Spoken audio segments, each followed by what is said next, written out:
ఈ నెల 27న జరగబోతున్న తూర్పు పశ్చిమ గోదావరి పట్టభద్రుల నియోజకవర్గంలో యూటీఎఫ్ వివిధ ఉద్యోగ ఉపాధ్యాయ కార్మిక పెన్షనర్ ప్రజా సంఘాల బలపరిచిన పీడీఎఫ్ అభ్యర్థి దిడ్ల వీరరాఘవులు కాకినాడ నగరంలో ఎమ్మెల్సీ ఐ వెంకటేశ్వరరావుతో కలిసి విస్తృతంగా ప్రచారం నిర్వహించారు. నగరంలోని వివిధ ప్రభుత్వ ప్రైవేటు రంగాల్లో పనిచేస్తున్న పట్టభద్రులను కలుసుకుని శాసన మండలిలో పీడీఎఫ్ కృషిని వివరించారు.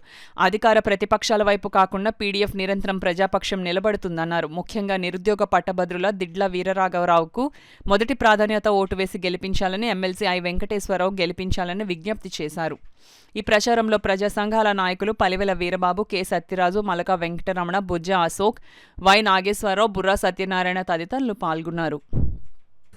ఓటర్లందరూ కూడా పీడీఎఫ్ను ఆదరించడానికి చాలా సంసిద్ధిగా ఉన్నట్టుగా నా పర్యటనలో, నా ప్రచారంలో తెలిసింది. ఈ ప్రచారంలో గ్రాడ్యుయేట్లు అందరూ కూడా దిడ్ల వీరరాఘవులు అనేటువంటి నాకు మొదటి ప్రాధాన్యత ఇవ్వమని చెప్పి అందరినీ కోరటం కూడా జరిగింది.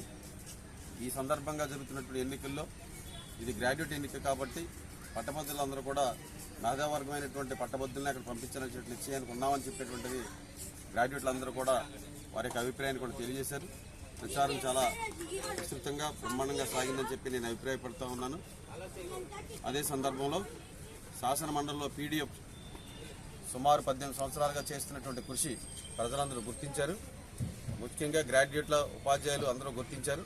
ఆ రకంగా ఉపాధ్యాయులు, ఉద్యోగులు, కార్మికులు, పెన్షనర్సు, మహిళలు అందరూ కూడా ఆదరిస్తూ రేపు పీడీఎఫ్కి ఓటు వేయడానికి సిద్ధంగా ఉన్నారనే అభిప్రాయాన్ని ఈ సందర్భంగా నేను వ్యక్తం చేస్తున్నాను. అందరికీ కూడా ప్రత్యేకమైన ధన్యవాదాలు కూడా